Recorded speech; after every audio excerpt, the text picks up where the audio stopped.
Good morning. Thank you for joining me today.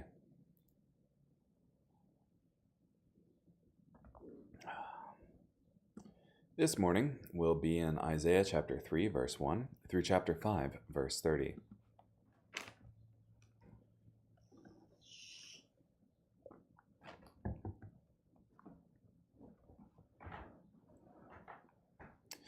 Look, the sovereign Lord who commands armies is about to remove from Jerusalem and Judah every source of security, including all the food and water, the mighty men and warriors, judges and prophets, omen, readers and leaders, captains of groups of 50, the respected citizens, advisors, and those skilled in magical arts, and those who know incantation, who were once respected.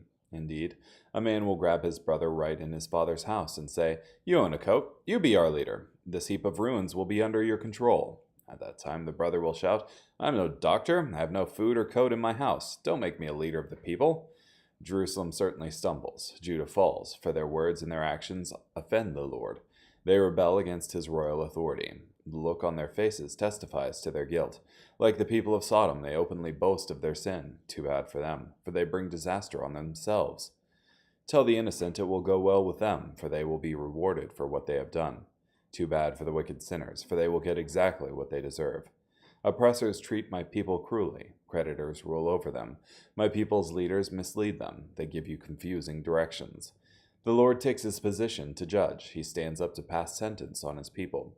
The Lord comes to pronounce judgment on the leaders of his people and their officials. He says, "It is you who have ruined the vineyard. You have stashed in your houses what you have stolen from the poor. Why do you crush my people and grind the faces of the poor?" The sovereign Lord who commands armies has spoken. The Lord says, "The women of Zion are proud. They walk with their heads high and flirt with their eyes. They skip along, and the jewelry on their ankles jingles. So the sovereign master will afflict the foreheads of Zion's women with skin diseases. The Lord will make the front of their heads bald. At that time, the sovereign master will remove their beautiful ankle jewelry, neck ornaments, crescent-shaped ornaments, earrings, bracelets, veils, headdresses, ankle ornaments, sachets, amulets, rings, nose rings, festive dresses, robes, shawls, purses, garments, vests, head coverings, and gowns. A putrid stench will replace the smell of spices. A rope will replace a belt. Baldness will replace braided locks of hair. A sackcloth garment will replace a fine robe, and a prisoner's brand will replace beauty. Your men will fall by the sword. Your strong men will die in battle. Her gates will mourn and lament. Deprived of her people, she will sit on the ground. 7 women will grab hold of one man at that time. They will say, "We will provide our own food. We will provide our own clothes. But let us belong to you. Take away our shame." At that time, the crops given by the Lord will bring admiration and honor. The produce of the land will be a source of pride and delight to those who remain in Israel. Those remaining in Zion, those left in Jerusalem will be called holy, all in Jerusalem who are destined to live. At that time, the sovereign master will wash the excrement from Zion's women. He will rinse the bloodstains from Jerusalem's midst, as he comes to judge and to bring devastation. Then the Lord will create over all of Mount Zion and over its convocations a cloud, and smoke by day, and a bright flame by fire by night. Indeed, a canopy will accompany the Lord's glorious presence. By day it will be a shelter to provide shade from the heat, as well as safety and protection from the heavy downpour. I will sing to my love, a song to my lover about his vineyard. My love had a vineyard on a fertile hill. He built a hedge around it. He removed its stones and planted a vine. He built a tower in the middle of it and constructed a winepress. He waited for it to produce edible grapes, but it produced sour ones instead. So now, residents of Jerusalem, people of Judah, you decide between me and my vineyard. What more can I do for my vineyard beyond what I have already done? When I waited for it to produce edible grapes, why did it produce sour ones instead? Now I will inform you what I am about to do to my vineyard. I will remove its hedge and turn it into a pasture. I will break its wall and allow animals to graze there. I will make it a wasteland. No one will prune its vines or hoe its ground, and thorns and briars will grow there. I will order the clouds not to drop any rain on it. Indeed, Israel is the vineyard of the Lord who commands armies. The people of Judah are the cultivated place in which he took delight. He waited for justice, But look what he got, disobedience. He waited for fairness, but look what he got, cries for help. Those who accumulate houses are as good as dead, those who also accumulate landed property until there is no land left, and you are the only landowners remaining within the land. The Lord who commands armies told me this: many houses will certainly become desolate. Large, impressive houses will have no one living in them. Indeed, a large vineyard will produce just a few gallons, and enough seed to yield several bushels will produce less than a bushel. Those who get up early to drink beer are as good as dead. Those who keep drinking long after dark until they are intoxicated with wine. They have stringed instruments, tambourines, flutes, and wine at their parties, so they do not recognize what the Lord is doing. They do not perceive what he is bringing about. Therefore my people will be deported because of their lack of understanding. Their leaders will have nothing to eat. Their masses will have nothing to drink. So death will open up its throat and open wide its mouth. Zion's dignitaries and masses will descend into it, including those who revel and celebrate within her. Men will be humiliated. They will be brought low.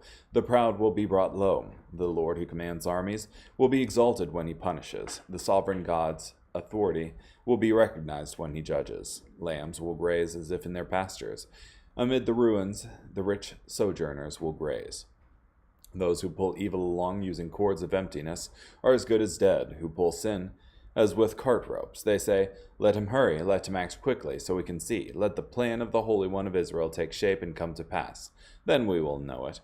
Those who call evil good and good evil are as good as dead, who turn darkness into light and light into darkness, who turn bitter into sweet and sweet into bitter. Those who think they are wise are as good as dead, those who think they possess understanding. Those who are champions at drinking wine are as good as dead, who display great courage when mixing strong drinks. They pronounce the guilty innocent for a payoff. They ignore the just cause of the innocent. Therefore, as flaming fire devours straw, and dry grass disintegrates in the flames, so their root will rot, and their flower will blow away like dust, for they have rejected the law of the Lord who commands armies. They have spurned the commands of the Holy One of Israel. So the Lord is furious with his people. He lifts his hand and strikes them. The mountains shake, and corpses lie like manure in the middle of the streets. Despite all this, his anger does not subside, and his hand is ready to strike again. He lifts a signal flag for a distant nation. He whistles for it to come from the far regions of the earth. Look, they come quickly and swiftly. None tire or stumble. They don't stop to nap or sleep. They don't loosen their belts or unstrap their sandals to rest. Their arrows are sharpened, and all their bows are prepared. The hooves of their horses are as hard as flint, and their chariot wheels are like a windstorm. Their roar is like a lion's. They roar like young lions. They growl and seize their prey. They drag it away, and no one can come to the rescue. At that time they will growl over their prey. It will sound like sea waves crashing against rocks. One will look out over the land and see the darkness of disaster. Clouds will turn the light into darkness.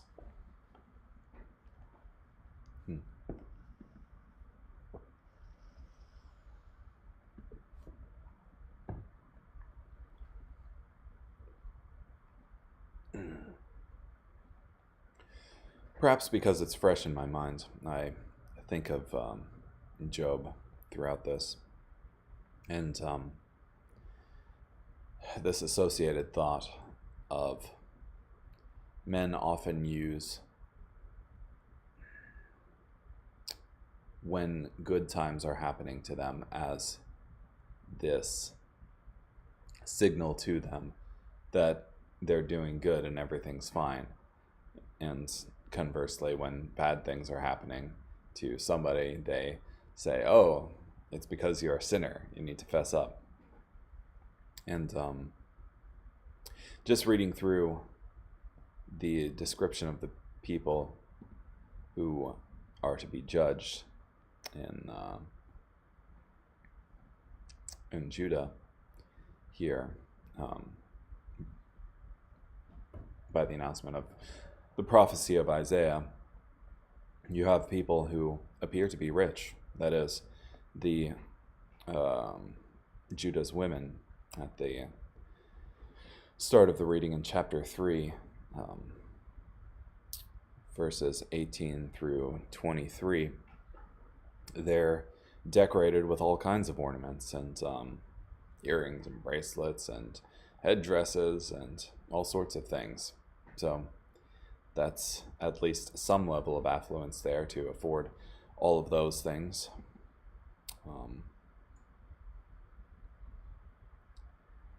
There's massive amounts of wine being imbibed.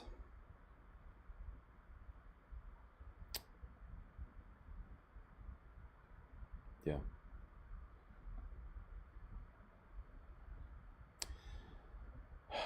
Yeah. So I think it's important to remember that God doesn't see the same way people see, because people look at the outside of a person, but the Lord looks at the heart.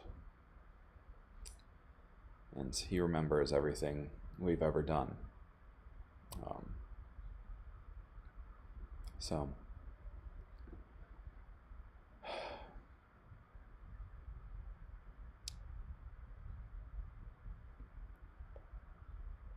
it's important to operate with goodness and justice and fairness.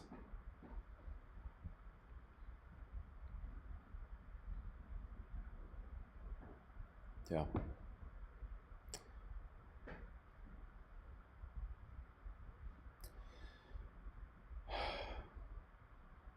I sometimes hear the complaint of why doesn't God do more to do this or to do that? And at the beginning of Isaiah 5, verse 1, you see this parable of a vineyard, of Judah being a vineyard, and how the Lord built a hedge around it, removed its stones and planted a vine, built a tower in the middle of it, constructed a wine press. And so the idea is somebody who's caring for his vineyard, that is, caring for his nation. And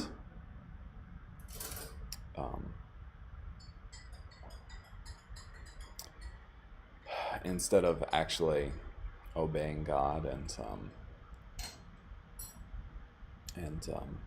being just and fair to the people around them, they instead disobeyed God and oppressed the people around them. So, yeah, and despite continual warnings and prophets being sent to them and patience concerning them,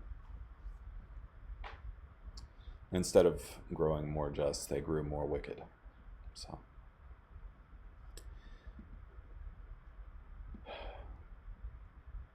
and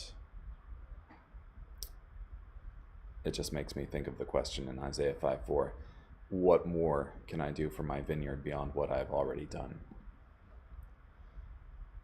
Carrying on, 2 Corinthians chapter 11, verses 1 through 15. I wish that you would be patient with me in a little foolishness, but indeed you are being patient with me. For I am jealous for you with godly jealousy, because I promised you in marriage to one husband, to present you as a pure virgin to Christ. But I am afraid that just as the serpent deceived Eve by his treachery, your minds may be led astray from a sincere and pure devotion to Christ. For if someone comes and proclaims another Jesus different from the one we proclaimed, or if you receive a different spirit than the one you received, or a different gospel than the one you accepted, you put up with it well enough. For I consider myself not at all inferior to these super apostles, and even if I am unskilled in speaking, yet I am certainly not so in knowledge. Indeed, we have made this plain to you in everything, in every way. Or did I commit a sin by humbling myself so that you could be exalted, because I proclaimed the gospel of God to you free of charge? I robbed other churches by receiving support from them so that I could serve you. When I was with you and was in need, I was not a burden to anyone, for the brothers who came from Macedonia fully supplied my needs. I kept myself from being a burden to you in any way, and will continue to do so. As the truth of Christ is in me, this boasting of mine will not be stopped in the regions of Achaia. Why? Because I do not love you? God knows I do. And what I am doing, I will continue to do, so that I may eliminate any opportunity for those who want a chance to be regarded as our equals in the things they boast about. For such people are false apostles, deceitful workers, disguising themselves as apostles of Christ. And no wonder, for even Satan disguises himself as an angel of light. Therefore, it is not surprising his servants also disguise themselves as servants of righteousness, whose end will correspond to their actions.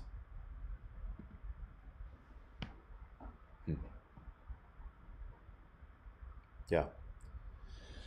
So you have these super apostles who are boasting about themselves in the church. And Paul lets loose on them, saying that they're not actually apostles at all. They're servants of Satan.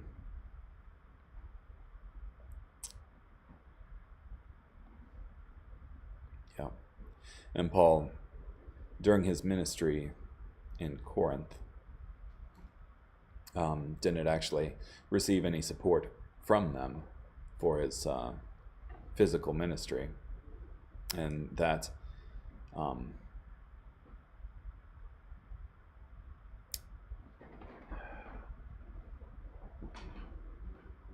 he didn't want to be accused by them of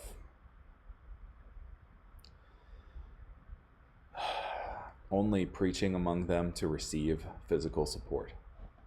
And so he didn't take any support, that is.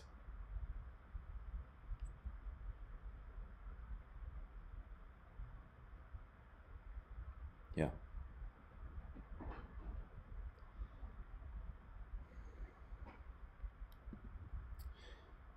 It's interesting to see the different strategies that Paul employed for the different churches that he visited. Anyhow, carrying on, Psalm 53, verses 1 through 6. Fools say to themselves, "There is no God."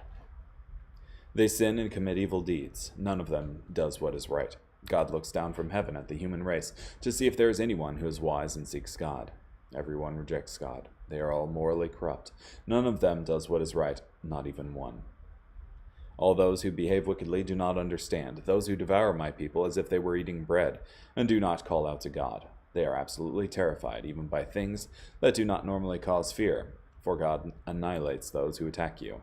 You are able to humiliate them because God has rejected them. I wish the deliverance of Israel would come from Zion. When God restores the well-being of his people, may Jacob rejoice. May Israel be happy.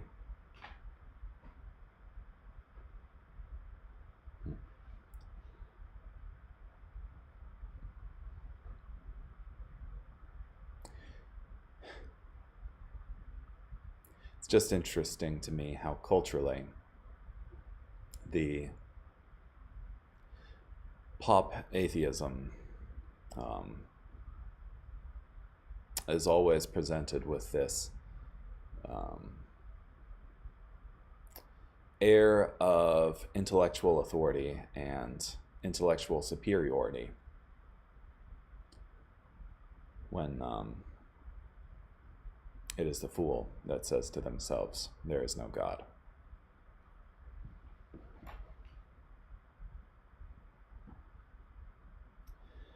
Yeah, and you have here in Psalm 53:3, everyone rejects God. They are all morally corrupt.